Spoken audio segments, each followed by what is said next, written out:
Good evening and welcome to the show. It's called Tough Times Never Last, but tough people do. I'm Michael Kazilny and thank you very much for allowing me into your living room week after week. And thank you very much for coming up on the street and saying g'day. You know, I was at the Dandenong Magistrates Court the other day. An old lady came up. She was about 80. She said, "Well done, Michael. Keep up the good work." So it's really nice to come up and say g'day. We've got to be a bit more friendly to each other. Tough times never last. Why the show? Look, I've been involved in this criminal justice system for the last 25 years. The first 10 years as a cop in the Victoria Police Force, and then the last 15 or so as a criminal defence lawyer. And every single day I deal with people who are going through some tough times. But then, of course, every human being goes through tough times. From the day we're born to the day we die, we're going to go through some tough times, whether it's a divorce, bankruptcy, depression, suicidal thoughts. And the thing I learned over the years is that's when you go through the fire and go through those tough times, that's when we grow and become more mature and wholesome. You could just imagine if life was all happy all the time. It'd be quite boring, wouldn't it? But on tonight's show, we've got Daniel, who's been kind enough to come on. Daniel spent 4 stints behind bar. He used to be a school teacher, would you believe? Got onto the party drugs, then onto the heroin, ended up in jail, and thanks very much for coming on. It's a long story, isn't it? It is. I forget half the time, but Daniel, tell me, you're happy now because you've given up all that shit in the last 4 years. Yeah, well, I've given it my best. You know, I can't say that there hasn't been times where I've tripped up, but yeah. You know, well, it's going to take a while. Of course. It's like alcoholics. They're always going to be alcoholics, unless and I have people ringing me up. They're saying, "Michael, I'm an alcoholic, but I gave up the grog 30 years ago." But you're doing quite well because it was pretty nasty there for a while. You were thinking of killing yourself and giving it all up. I had a really bad heroin addiction, you know, during the late 90s, early 2000s sort of thing. And, you know, look, there's times when you're up here and then there's times when you're down here. And, you know, thoughts of suicide, I think, come to everyone at some point in your life. I think that, you know, people get to a point where no doors are open to them, it seems, you know, so you go, what else can I do, you know? And that's right, Daniel. Let's go right from the start, mate. My mind thinks a bit different to most people, others' minds. It all started you growing up in Springvale. Yeah, well, I grew up around drugs, you know. You grew up around drugs because Springvale's full of drugs. Mum and Dad, were they together when you were young? My real dad left when I was 4, and then I had a stepfather who came in? Who came in, and we butted heads, you know, for many a year. It's only the past probably 7 or 8 years that we're actually started to get along now. We're friends, you know, and he's not just Beautiful. My dad is my friend, my mum's my friend, you know. Beautiful. Same as my brothers and my sisters and whatnot. Tell me, you started your life off helping others. There was a teaching role there for a while, was there? Yeah, I was helping people like with, believe it or not, self-esteem issues and whatnot. You know, and now my self-esteem's down here. Yet I used to help teach people. How old were you then? How old were you then when you were doing that role? I would have been probably 16 going on 17, and I moved in with my ed teacher and started teaching with him it used to be Huntingdale Tech, now it's South Oakley Secondary College. And on the weekends I'd go out to the bush with him up to the Grampians and we'd teach rock climbing and orienteering and whatnot up there. You must have really enjoyed that because you would have seen some kids busted ass going through the drug problem, depression problem, and you try to help them in that time. Well, you see someone, you know, accomplish something that they don't think they can do, that they really mentally psych themselves out of. You see them achieve that, and there's just a look in their eyes. You can't replace it. You know, it's really gratifying. And Daniel, then you got onto the pot and the smack, or was it the smack I'd always been a smoker, but I always sort of had control of that. You know, it's smoke after work or whatnot. There's a time and a place, but I got to a bit of a low point during studies and whatnot, and started using the smack. And did you fit in it well at school, or were you the odd one out? No, I never had any problems. Yeah. But it's as I got older that I sort of began to self-ostracise myself. Describe the situation. You're living. You're doing what you're doing. Where was the opportunity when the heroin came in? Well, I was coming down to Melbourne during the weekends to visit my family and see a friend of mine, Mark, who'd been around Australia for a bit. He died of heroin overdose, you know, 8-9 years ago now. And can you speak up just a little bit? I'm getting a bit old, mate. I can hardly. You're right. I mumble a little bit. But yeah, my mate Mark, he was using the stuff and said, look, why don't you give this shit a go? And I was silly enough to do it. Did you enjoy it the first time? Because people say they enjoy it, don't they? I did. The next morning I was throwing up and stuff, but I got back from work that night and I wanted more. And is it that addictive that you tried a couple of times, you just want more and more? For some people, yes. For some people, no. For some people I know have got, for 10 years they've had a handle on a heroin addiction, not a problem. But for, 90% of us, you touch the shit and it's going to take up most of your life. And Mark, Daniel, I've had hundreds of people sitting on this couch, and of course, once we get the heroin problem, it's not a cheap exercise, is it? Financing it. Financing it. How much a day, mate, are we spending on this sort of stuff? Oh, yeah, it starts off small amounts, maybe $60, after a couple of weeks using. And before you know it, it's $200 a day, it's $300 a day. And if you can get $1,000 a day, you'll spend $1,000 a day on it. Doesn't mean you necessarily need $1,000, but you'll still spend it. And get to a point where you'll do whatever you can to get that. So what a complete waste of time, viewers. Daniel got onto the smack, and he had quite a few options there in life. He was getting on well with mum and stepdad, and then of course he got into armed robberies, which could have landed you in jail for many, many years. But what sort of armed robberies were they? Mainly just knives at ATMs and whatnot. I remember the first time I still remember the first armed robbery I committed, and I sat there for almost 2.5 hours trying to pick someone that seemed the right, not too old, not too young, not a lady. I sort of, in my mind, I had to say to myself, no, I need to find someone that's around 30 years old who can look after themselves, because if I get the money off them, then it's their own fault. They could have looked after themselves. It's quite disgraceful, though, really, isn't it? It's horrendous. When you think about it now, it's a disgraceful act, isn't it? I have problems sleeping. I have problems sleeping at night. Yeah. Sometimes I wake up going, what have I done? I mean, it's quite a disgraceful act, isn't it, folks? Robbing somebody of their money at knife point. I mean, if somebody did that to my family or close friends, I'd make a quick phone call to some very strong fellas, the Marys or the Hells Angels, for a quick visit. That's exactly right. But you changed, you know what I mean? When you look back, you must have thought, such a scumbag thing to do.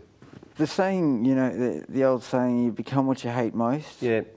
Growing up in Springvale, I was a pothead and a skater and stuff, so yeah. I was sort of part of I was into the psych drugs and whatnot, like the psychedelics and stuff. It mucked up your mind.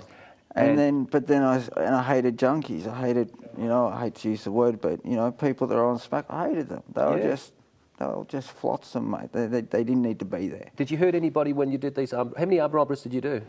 Oh, not too many, but enough to be ashamed of. And I suppose we get caught for something, but we do a whole lot more. Folks, I always go to court, and all these people get caught for things, but quite often you do a whole lot more. We'll be back very shortly with Daniel Shornan, and we'll continue this very interesting story.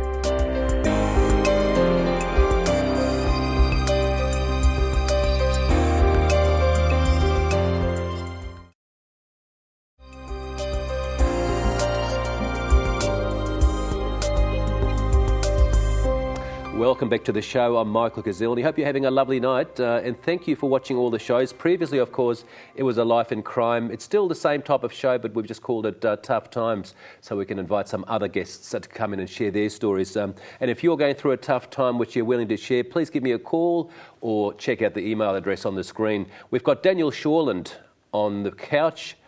He's turned his life around. Heroin, stints in jail, robbing people at knife point, and also sometimes getting beaten up and knifed yourself. Yeah, yes. Well, I wasn't the only predator out there. You weren't the only predator. There's many others out there. And that's right. And unfortunately, Daniel tells me I was knifed a couple of times and I was punched in the face.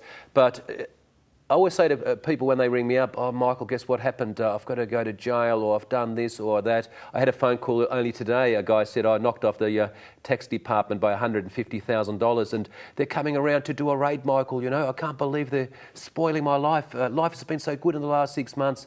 And really, I said to him, look, we're the slaves of our own actions. With every action, there's a corresponding reaction. With every cause, it's cause and effect. That's all it is. That's what life's all about. Whatever we do, say or think has a corresponding effect on the universe. Some people call it karma, and of course that's why you got yourself into all that crap. Yeah, didn't you? And You know? look, one of the ways of getting myself out of it was to start taking accountability and responsibility for my actions. Beautiful. No, And that's why you're here, mate. Before you can do that, you can't begin. You know, you've got to do that before you can begin the journey to self-healing. That is true, self-healing and self-love without the ego. You know, I threw my ego, I shattered that on the ground 15 years ago.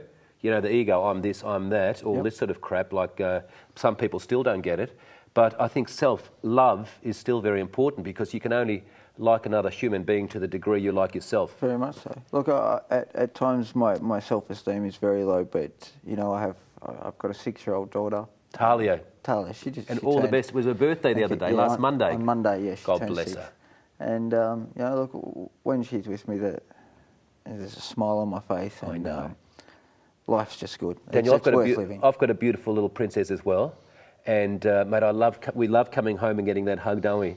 Of course. And don't they change your life? You know, you want to be a daddy who they can look back on, even once we're gone, and you want them to say, Daddy was a good man. That's exactly right. That's it. That's exactly right. Now, I don't try to teach my daughter right from wrong, and you know, she's just got a heart of gold. There's no malice in her. There's That's good. Nothing, which is just so beautiful. You're being a good mentor. Now, tell me, back to the life of crime.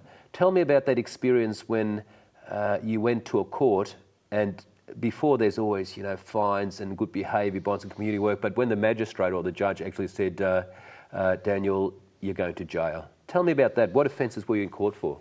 Most of them were burglary and thefts. You know, there's numerous amounts of burglary and thefts over a period of years, and they'd finally caught up with me.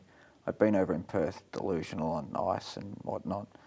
But when I was sentenced, there's just a hollow feeling in your stomach. It's like someone punches you in the gut. You had a good feeling. You were smart enough to know it's time to do a stint. Well, that's right. But, you know, you're still, when you get told that you're going to be ostracised for the next however long, you know, whether it be a year, 12 months, 5 years, 7 years, there's still, the wind's knocked out of you. You're like, oh, I've got to get used to another way of life. I need to adapt again. That's right, viewers. You know? And isn't it amazing how we take things for granted? Our freedom, for example, living in a beautiful place like Australia. You know, what a wonderful place. We can take off, go to the Crown, we can go to the country, we can go to the snow.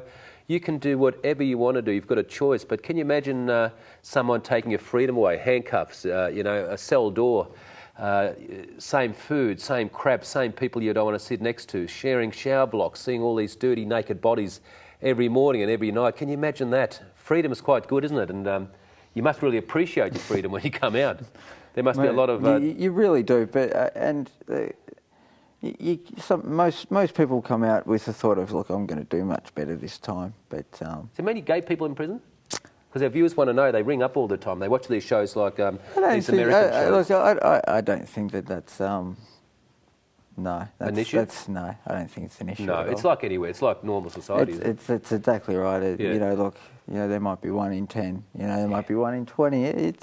Who knows? Yeah. You know, really, who knows? Do you think it might be different in the US where people are doing life terms? Definitely, it's a completely different prison system over there. Completely different. Completely different. And it has been for hundreds of years. You know, it's horrid. So you then get a sentence from a judge or a magistrate?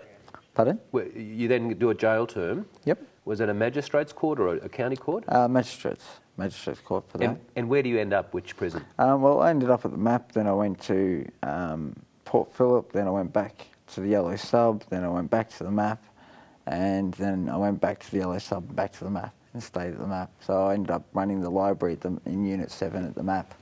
It sounds like a good free holiday. You get the free food, but it's not a nice place, is it? I mean, tell some of the people who are viewing this, maybe some of the younger people who watch these Underbelly series and think it is so beautiful. The beautiful women, the cars, the music, the drugs, the cocaine. It's a joke, though. You know, tell me about all that stuff's a joke. I mean, look, for every 500 people that are into drugs or whatnot, or into the life of crime, you might get one person who will make a profit and come out of it, you know, heads up for a couple of years. For a couple of years. And then after a couple of years, you know, he's locked up or he's dead or and that's so true, isn't it? What Daniel says, I've seen this, you know, having been in the police force and then in this game for the last 25 years all up, I've never seen a crook or somebody who's just ripped off other people and always done the wrong thing, who's climbed to the top of Success Mountain and stayed there, it always ends up in disaster, whether it's death, divorce, then cancer. I mean, look at Alan Bond's case,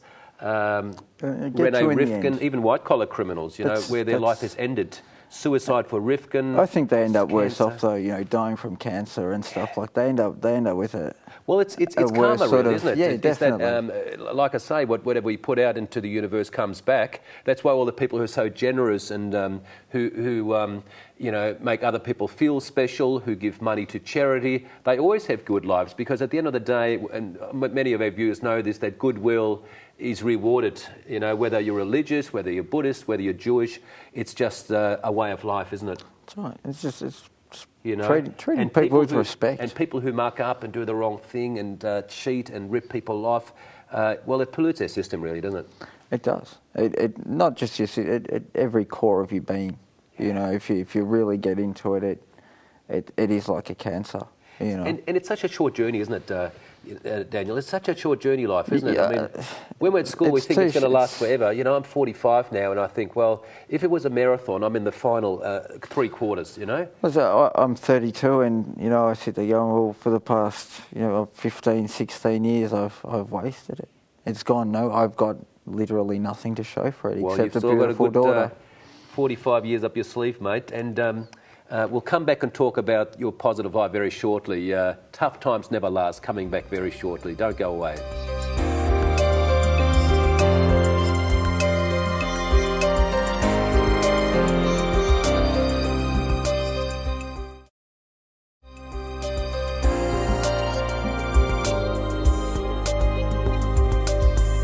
Welcome back to the show. I hope you're having a lovely, lovely night, and I hope if you're going through some tough time that you're getting over your tough time. And just remember that every human being goes through the challenge of their life. It's almost like we've got to be spiritually resilient, because the older we get, the more tough times we're going to face. If we can't handle the tough times, we become depressed, we become suicidal, we drink too much. I almost get ready for the tough times now, and I think that every one of those hits in life makes me stronger in some way. I always think, what's the secret in this challenge? And it's always the times in the fire that make us so much stronger. And it seems to me, Daniel, you've been through the fire a few times, and they've all been valuable learning lessons, haven't they? Oh, definitely. I wouldn't be the person I am now if I hadn't have experienced what I experienced. Not that I would necessarily want to experience them, but however I have. And they've given me a lot of insight into different ways of life, which have... Yeah, because you're fairly young and you've got a future before you. Tell me about that horrific drug called ice. I mean, there's an epidemic. Not only the junkie in the street, but even professional lawyers have been known to be doing crazy things on ice. Well, I got off the heroin in, say 2002. I'd sort of got off methadone and whatnot, and I went over to Perth. And over in Perth, there was no heroin. It was morphine tablets and ice. That was it.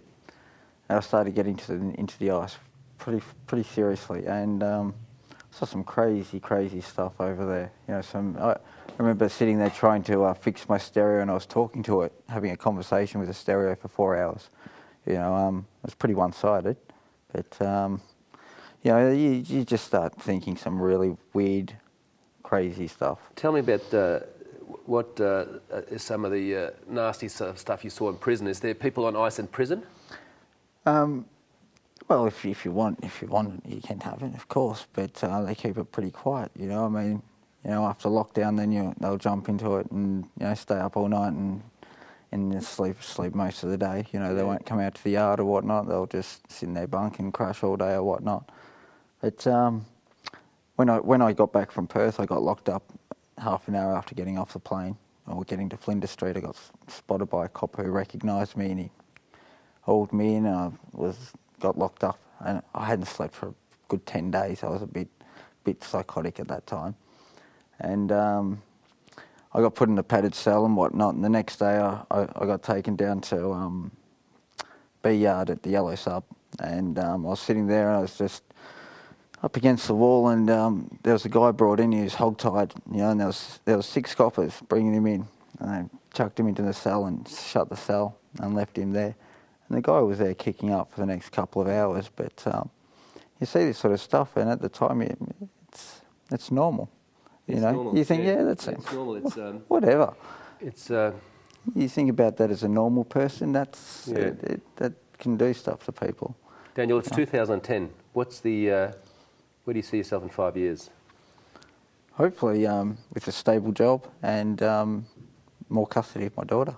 Yeah. You know, just moving onwards and upwards, trying to get my credit rating back, and eventually get a deposit on a house. And beautiful. What about work? Are you working or trying to get some work? I do a work here and there as forklift driver. But it's sort of eased off a bit. I've just been in a house move and whatnot. It's a bit hard without a car at the time.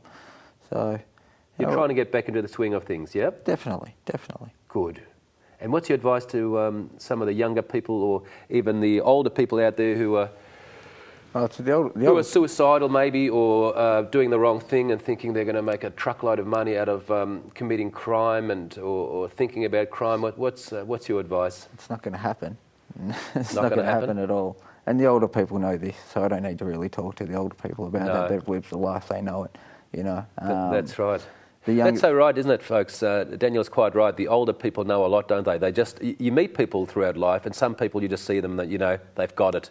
And then you get all these younger people between 25 and not all of them, and some even to their 40s, and they still haven't got it. You can still hear the ego talking. Oh, look at my car, and it's that in-group, the ones you see down Chapel Street and South Yarra, and it's a different criminal element these days too. A different criminal element completely different to what I grew up, and people older than myself.